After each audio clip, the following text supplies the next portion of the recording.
పెట్టగానే అక్కడే ఉండిపోయింది. స్పియర్ షేప్ లో ఉండబట్టే కదా రౌండ్కి ఎలా తిరుగుతూ ఉంటాం. భూమి కనిపిస్తుందా అని తిరిగింది, అది మనకు ఆల్రెడీ తెలిసింది. ఓకేనా?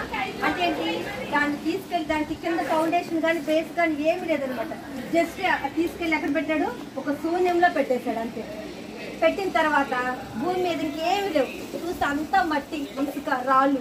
దేవుడు కనిపించింది, బాగాలేదనిపించి వెంటనే ఏమనుకున్నాడంటే గడ్డి రావాలి, మొక్కలు రావాలి, విత్తనం ఇచ్చే ప్రతి మొక్క రావాలి అని చెప్పగానే అన్ని మొక్కలు వచ్చేసింది.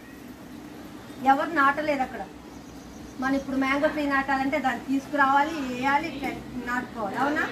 గోంగూర కావాలంటే ఏం చేస్తాం, విత్తనాలు చల్లుకొని గోంగూర వేస్తాం. లేదా కొత్తిమీర కావాలంటే చేస్తాం, లేదా కొబ్బరి చెట్టు వేస్తేనే వస్తుంది. అంతేకాని దేవుడు చెప్పగానే ఆ భూమిలో చాలా పైకి వచ్చేసినాయి. ఎలా వచ్చినాయి మీకు తెలుసా?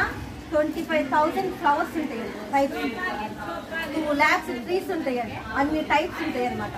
అవన్నీ దేవుడు ఒక్క మాట చెప్పగానే ఒక్క పూటలో వచ్చేది. రాగానే దేవుడికి చాలా పచ్చగా ఉంది, ఫ్లవర్స్ అన్ని మంచి స్మెల్ వస్తున్నాయి, ఫ్రూట్స్ చూస్తే బాగా భలే టేస్ట్గా చూడగానే ఇప్పుడు యాపిల్స్ కానీ మ్యాంగో కానీ చూడగానే మనకి ఏమనిపిస్తుంది, పిచ్చి పిట్టగా అలాగా అంత టేస్టీగా చూడగానే బ్యూటిఫుల్గా అనిపించింది.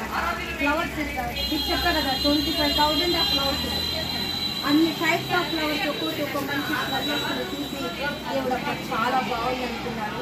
ఎన్నో రోజు అయిపోయింది, 3rd డే అయిపోయింది.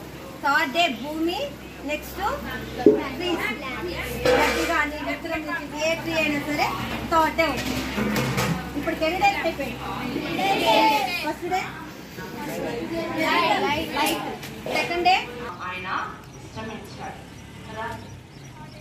ఇప్పుడు ఏమైంది కదా, దీన్ని మనం ఏమంటాం చెప్పండి? ఈ రౌండ్ షేప్ ని ఏమంటాం? భూమి, గ్లోబ్ కదా. మన సబ్జెక్ట్స్ లో మనం చూస్తాం కదా, సైన్స్ లో కానీ సోషల్ లో కానీ గ్లోబ్ అంటాం. ఆ గ్లోబ్ లో ఏమేమి అన్ని దేశాల పేర్లు ఉంటాయి కదా. ఆ గ్లోబ్ లో ఈ మ్యాప్ కానీ చెట్లు ఉన్న దగ్గర గ్రీన్ గా అట్లా కనిపిస్తా ఉంటాయి కదా. చూసారా?